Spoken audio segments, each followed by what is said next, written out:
Eyo Yune Nzambe na ngai Wamulwe yo. Salut peuple de Dieu, que le Seigneur vous bénisse. Une fois encore, on se retrouve aujourd'hui pour continuer avec nos enseignements d'après notre émission Qui est qui.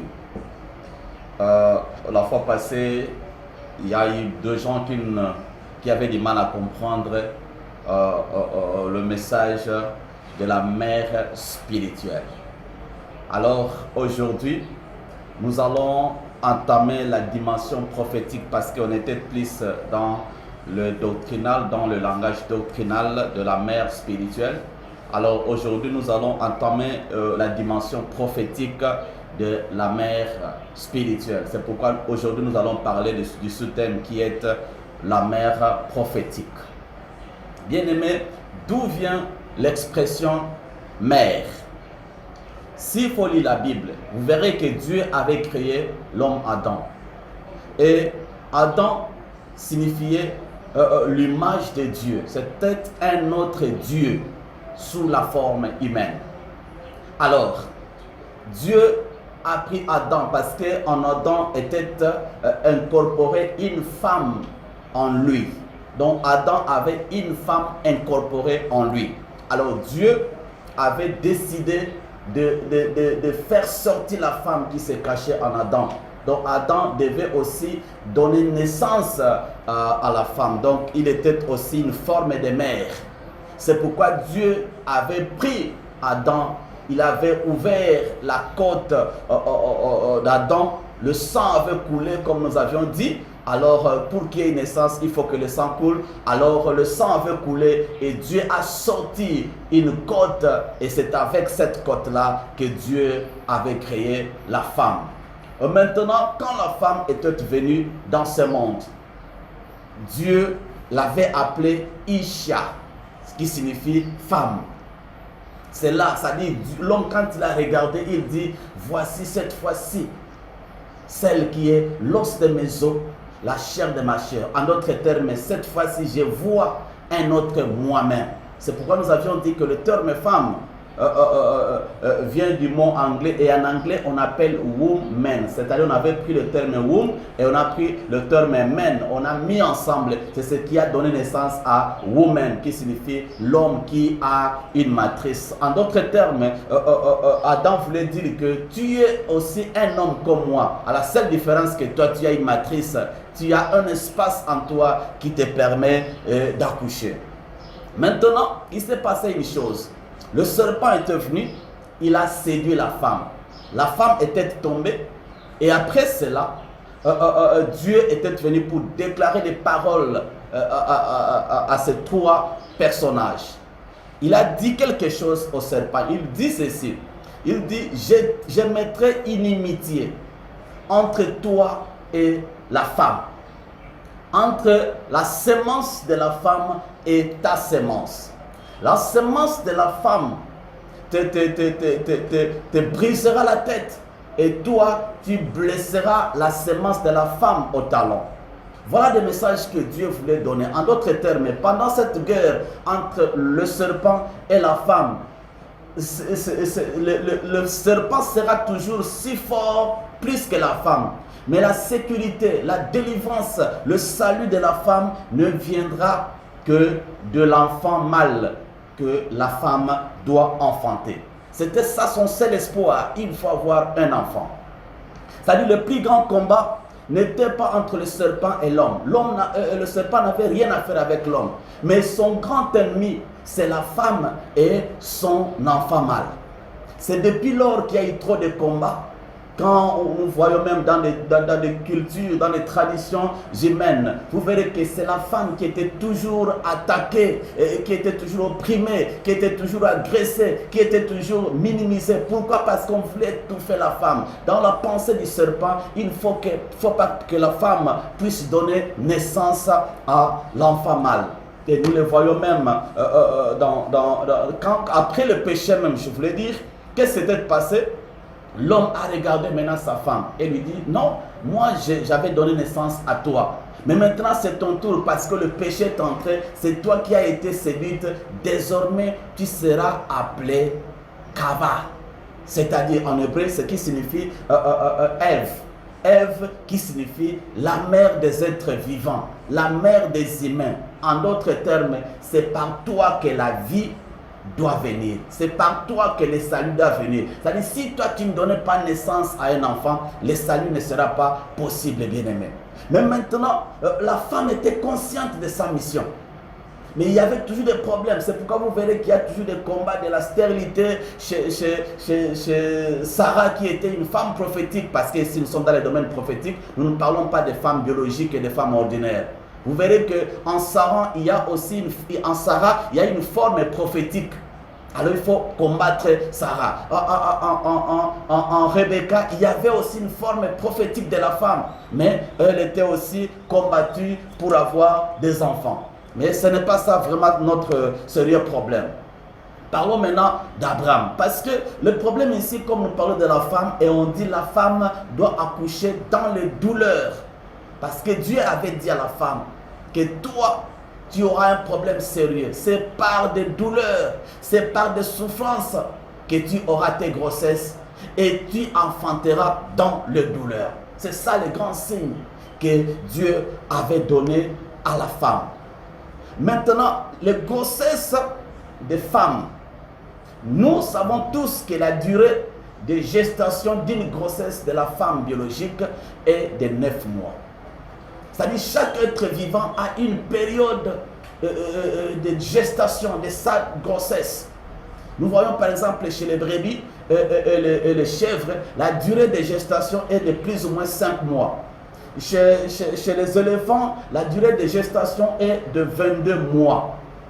Et chez les humains, c'est 9 mois. Mais est-ce que tu t'es déjà posé la question, quelle est la durée que Dieu avait fixée pour les femmes spirituelles, les femmes nations? Parce que Dieu peut aussi donner naissance à une femme nation. Mais pour qu'une nation donne naissance à une autre nation, est-ce que tu connais la durée de gestation? C'est là que nous allons commencer avec notre mystère de la mère prophétique. Parce que dans ce monde, dans la Bible, nous avons 3 sortes de femmes prophétiques. Nous avons la femme nation, la femme païenne nation, dont toutes les nations païennes forment une femme. Nous avons la femme peuple d'Israël et nous avons la femme église ou peuple de l'église. Maintenant, qu'est-ce que Dieu dit quand Dieu a appelé Abraham, qui est le père dans la foi? Il dit ceci à Abraham. Il dit, Éternel dit à Abraham, sache que ta sémence sera étrangère dans un pays qui ne sera point à eux. On parle de la sémence, mais maintenant on met cette sémence-là au pluriel, pour autant dire que ce n'est pas un individu, ça sera un peuple. Ta sémence sera étrangère dans un pays étranger, et ils y seront asservis, et on les opprimera pendant 400 ans. Mais je jugerai la nation à laquelle ils seront asservis, et ils sortiront ensuite avec de grandes richesses. Toi, tu iras en paix vers tes pères, tu seras enterré après une heureuse vieillesse. À la 4e génération, ils reviendront ici, car l'iniquité des Amoréens n'est pas encore à son comble. Voyez maintenant ici, Dieu dit ceci, que la semence d'Abraham doit se rendre quelque part pour naître. Mais pour que cette semence soit née, Dieu a fixé une durée de gestation, c'est-à-dire 400 ans. Mais cette semence, parce que vous voyez quand même la puissance de la semence d'Abraham, il faut chercher une femme capable de supporter la semence d'Abraham. Et Dieu a regardé parmi toutes les nations, parce qu'il fallait trouver une nation. C'est une nation qui doit naître. Il faut chercher une autre nation pour concevoir cette grossesse. Dieu a cherché parmi toutes les nations, il a trouvé la nation de l'Égypte, parce qu'en ce temps-là, c'était l'Égypte qui était la nation puissante. Alors, pour donner naissance à une semence puissante, il faut une nation, une mère puissante. Dieu a trouvé l'Égypte. Pourquoi seulement l'Égypte? Parce qu'en Égypte, il y avait une matrice spéciale. Cette matrice-là, pour contenir la semence d'Abraham qui s'appelait Goshen ou Gozan. Dieu a pris la semence d'Abraham qui s'appelait Israël et l'avait déposée dans la matrice de la femme de l'Égypte. Et cette matrice-là s'appelait Goshen. La semence a passé tout le temps jusqu'à 400 ans. Alors quand Dieu s'est rendu compte, ici nous parlons des aigles bien-aimés, nous parlons à des aigles, nous ne parlons pas des bébés spirituels. Quand la semence a complété 400 ans, Dieu a dit non, la durée de la gestation est déjà là. Maintenant, il faut faire quelque chose. Il faut que l'enfant puisse naître, l'enfant Israël puisse naître, la semence d'Abraham puisse naître. Mais c'était un problème. Dieu devait trouver une sage-femme, une femme accoucheuse. Dieu a regardé et il a trouvé Moïse.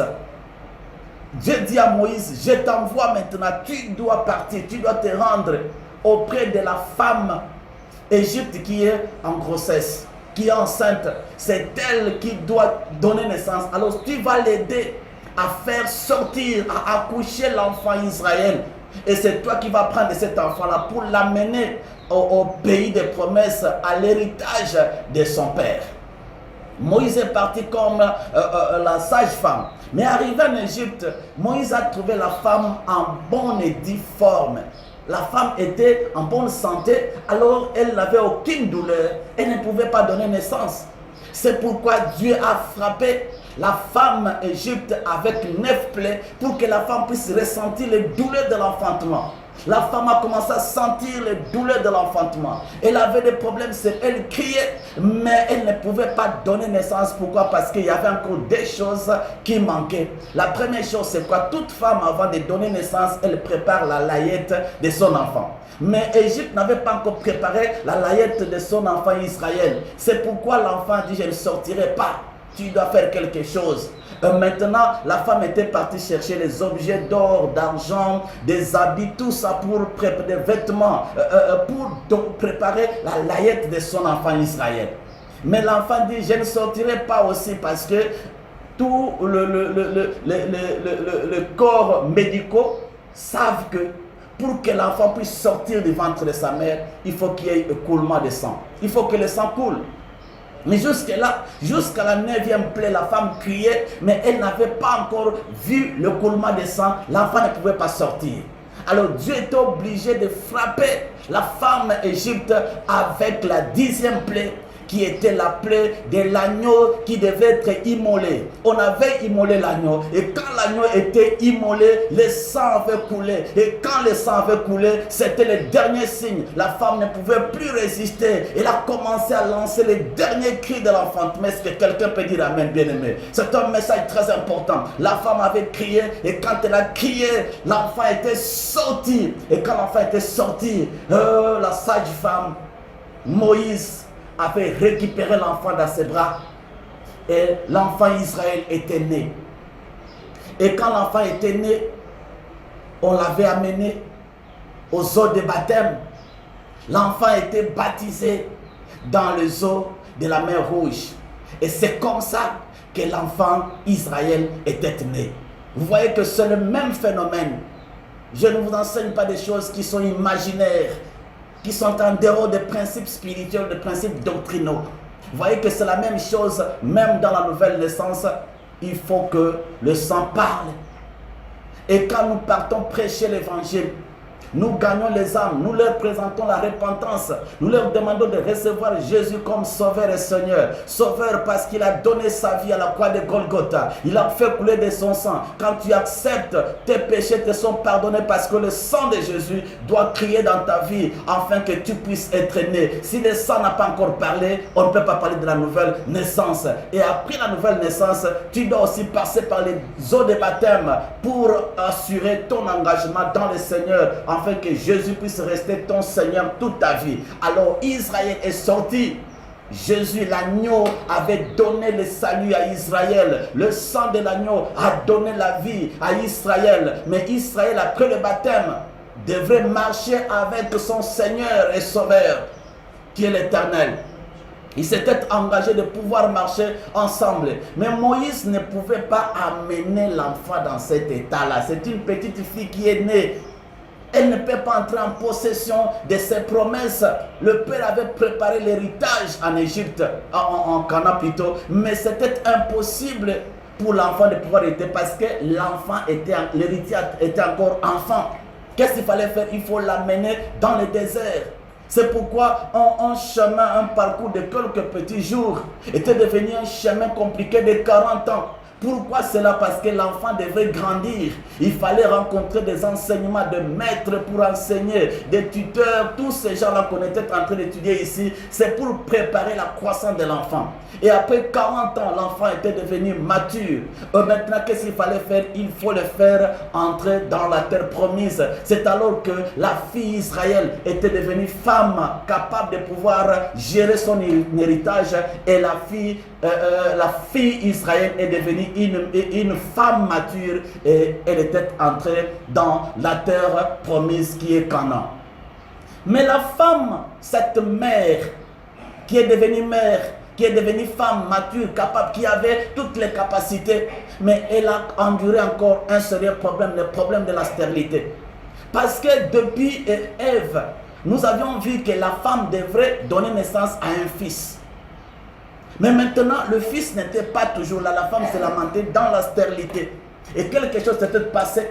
Dieu a envoyé le prophète Ésaïe 9:6 pour dire à la femme que un jour tu vas crier qu'un enfant nous est né, un fils nous est donné. Alléluia, gloire au Seigneur. Et maintenant, ça s'est passé. La femme a compris maintenant que j'ai la promesse de donner naissance. Mais quelque chose doit se passer. Bien-aimés, suivez-moi attentivement. Malgré cette promesse, il y a un autre prophète, Jérémie 25, qui était venu. Il a dit à la femme qu'un jour, Dieu t'enverra en Babylone. C'est là que tu vas souffrir une grossesse de 70 semaines. Alléluia, de 70 années. Et Jérémie avait parlé de 70 années. Et après la captivité, quand Israël, Jérusalem, cette mère, Jérusalem s'était retrouvée dans sa stérilité en Babylone, il a commencé à souffrir.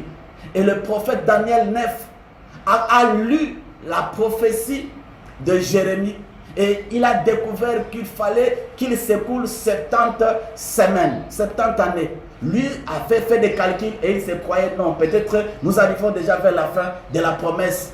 Mais l'ange était venu ouvrir l'intelligence de Daniel et lui faire voir que non, Jérémie a parlé de 70 années, mais ce sont les années des semaines. C'est-à-dire, Jérémie a parlé de 70 semaines prophétiques. Or, une semaine à 7 jours. S'il faut multiplier 70 fois 7, ça donne 490 jours. Or, chaque fois que Dieu voulait faire souffrir Israël, frapper Israël, il lui imposait un jour égal à une année. Vous allez le voir dans Nombre chapitre 14, quand Dieu avait envoyé les explorateurs, les espions en Canaan. Ils ont espionné la terre, mais de leur retour, ils avaient peur.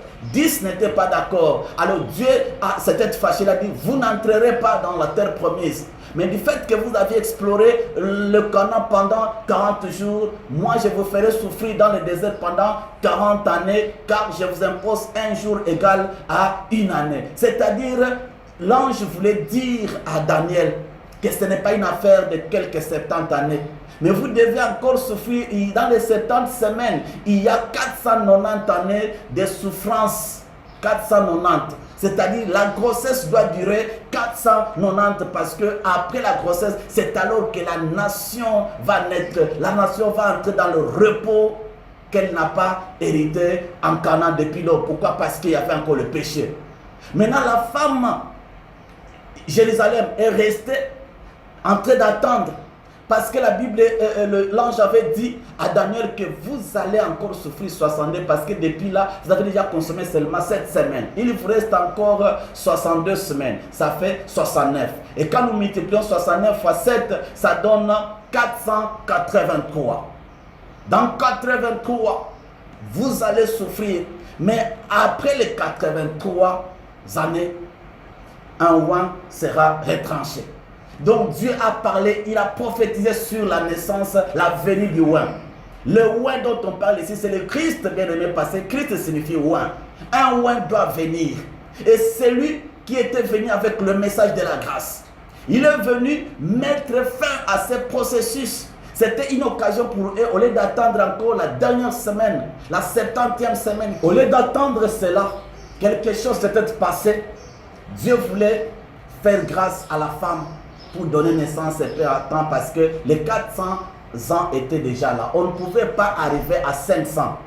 Mais maintenant, la femme a fait quelque chose de mal. Quand loin était venu, il a commencé à convaincre sa mère à changer sa position. Il a parlé de sa mère de différentes façons parce que la plupart des paraboles de Jésus, la plupart des miracles de Jésus étant un mystère de la mère et son enfant. Vous vous souvenez encore des Juifs qui étaient venus, la race de vipères, la race de serpents, qui étaient venus avec une femme adultère.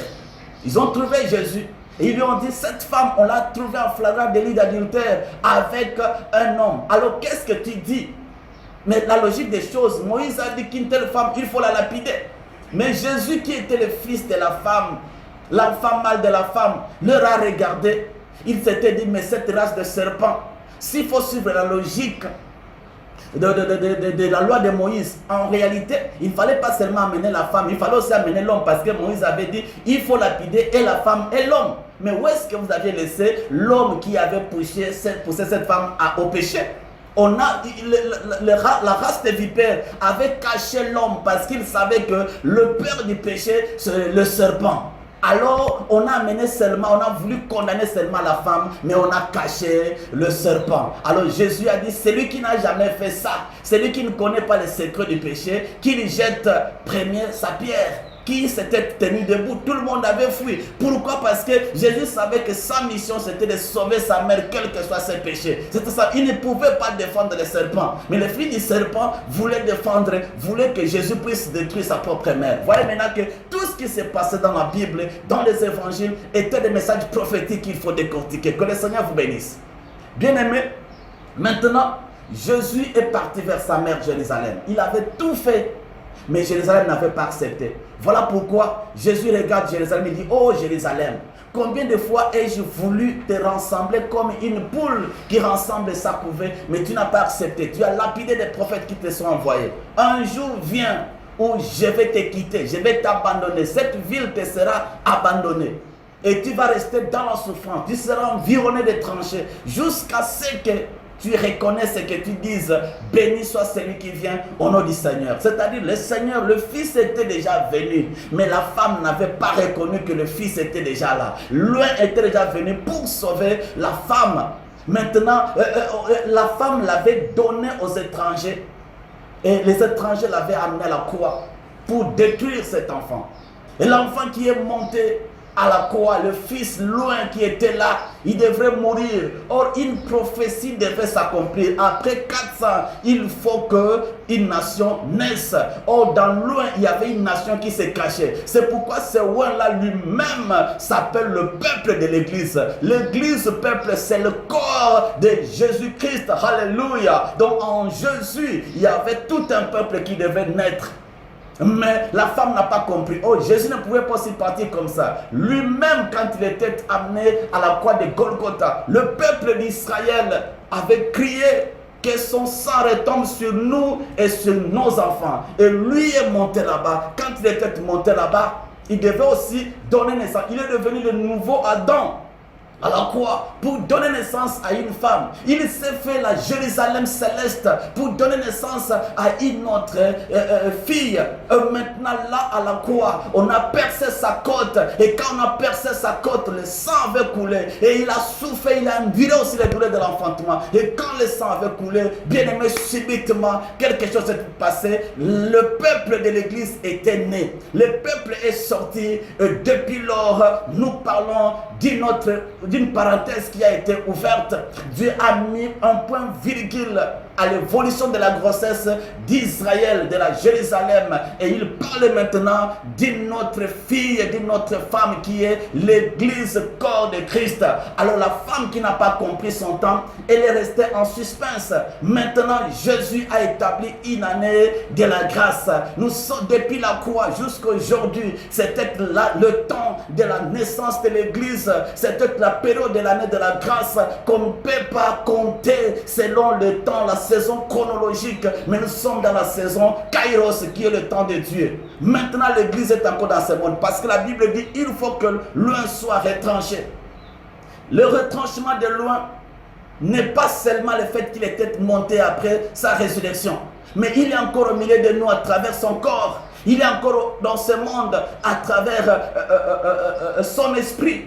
Il y aura un temps, juste à l'enlèvement, que l'église va quitter, le corps de Christ va quitter totalement. Et quand l'un va partir, maintenant, Dieu va rentrer maintenant avec la femme qui était en grossesse, qui devrait compléter 490 ans pour donner naissance et entrer dans le repos de 1000 ans. Parce que la femme Israël, la femme Jérusalem attend le repos de 1000 ans. Mais jusqu'aujourd'hui, elle n'est pas entrée. Mais nous vivons le temps de l'église. Bien aimé, ça c'est le temps de l'église.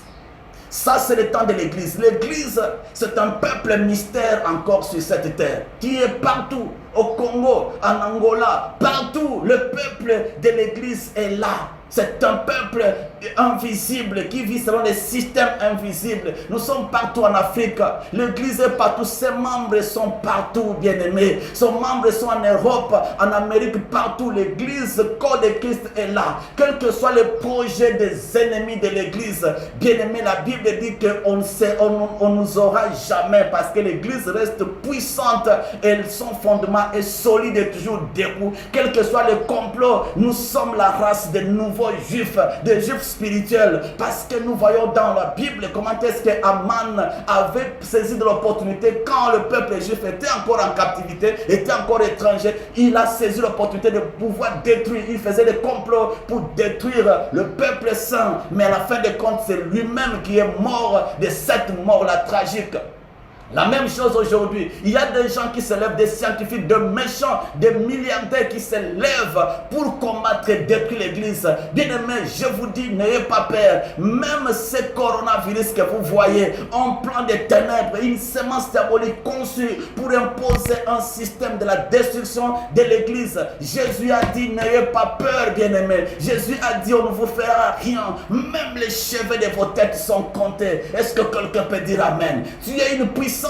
Jésus c'est loin, c'est l'onction qui est là, c'est lui le roi qui a une onction. Alors toi le membre de Christ, si tu es l'oreille de Christ, tu es l'œil de Christ, tu es le doigt de Christ, tu es dans le corps, toi aussi tu es la femme là où tu es. C'est pourquoi il ne faut pas avoir peur. Je vis comment est-ce que Dieu a utilisé la femme Corona. Cette femme diabolique, mais qui a évangélisé dans 2 semaines le monde entier. Même les grands, les puissants, les riches ont accepté de prier le Seigneur, d'adorer le Seigneur. Mais maintenant, comment est-ce que nous, le peuple de Dieu, nous, le corps de Christ, nous devons dormir? J'ai vu l'évangélisation. Moi, je n'ai pas vu de morts. Je ne regarde pas de morts de Corona. Je vois comment est-ce que Corona fait un grand travail. Il a poussé plusieurs dans le monde à se repentir. Des prostituées, des méchants, des homosexuels à se repentir. Et je suis convaincu que Corona fait un grand travail. Vous verrez même après le confinement, beaucoup de personnes vont se convertir et vont devenir automatiquement chrétiens à cause du travail abattu par Corona. Et nous les chrétiens, pourquoi nous ne faisons rien? Lèvons-nous, peuple de Dieu. Lèvons-nous, n'ayez pas peur. Nous devons prêcher l'évangile et gagner les âmes. Nous devons devenir des mères spirituelles et sauver des âmes dans ce monde. Nous devons gagner plusieurs personnes, les conduire à Christ. Ne dormez pas et n'ayez pas peur. Je vous assure que même ceux qui conçoivent le complot contre l'église vont mourir comme Aman. Dieu va les frapper. Je vous promets, surveillez bien celui-là que vous appelez le grand milliardaire qui conçoit des projets maléfiques et vous allez me donner raison comment il va mourir. Il va mourir comme un animal. Et la puissance de Dieu va démontrer qu'il ne va pas connaître une bonne mort. Il ne sera pas honoré. C'est moi le prophète de l'Éternel qui vous le dit. Pourquoi? Parce qu'il a touché au peuple saint. Personne ne peut détruire le peuple saint. Peuple de Dieu, vous avez compris maintenant le mystère de la mère spirituelle. Ce n'est pas des choses que je suis en train de créer, mais nous pouvons entrer dans toutes les dimensions prophétiques ou doctrinales pour comprendre le message de la femme spirituelle. Voilà le message que j'avais préparé pour vous et j'encourage tout le monde, ministres, femmes, hommes, nous sommes spirituellement des femmes et nous avons la capacité de donner naissance à des âmes en Christ. Travaillons sérieusement, sauvons les âmes, car le temps est encore là. Le temps est proche.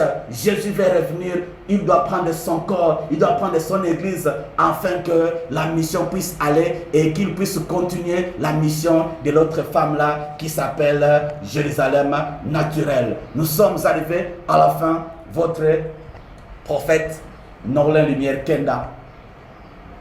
Nous sommes à votre adresse, si vous voulez nous appeler, vous pouvez nous atteindre au plus 243 81 84 61 390. Vous pouvez appeler, envoyer un SMS ou utiliser le WhatsApp avec le même numéro. Notre adresse toujours la même. Vous arrivez à Saint-Louis, à Kalamou, sur le boulevard Saint-Louis. Vous descendez à l'arrêt École et à partir de l'arrêt École, il y a un hôtel qui s'appelle Saint-Louis. Vous entrez sur l'avenue qui est à côté de l'hôtel et vous cherchez seulement le croisement avenue Moanda et avenue Zoao au numéro 22 bis de Zoao. Il y a une école en face, l'école des musulmans, qui s'appelle aussi Moanda, et l'immeuble inachevé qui est en diagonale, c'est là que nous sommes.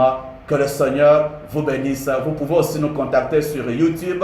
Vous connaissez votre adresse, notre adresse YouTube qui est qui, point d'interrogation, prophète sans E, NLK. Entrez là-bas et vous aurez tous nos messages. Nous sommes arrivés à la fin. Que le Seigneur vous bénisse. Ciao. Gloire au Seigneur. Tabalole Yesu Papa yokalo sambo na ngaye Yokalo sambo Toye pona yo Tabela ngaye Papa kiti sambo na yo Bitumbelo esika Balie ekatana Yesu Papa, Papa, Papa, Papa, Papa, Papa,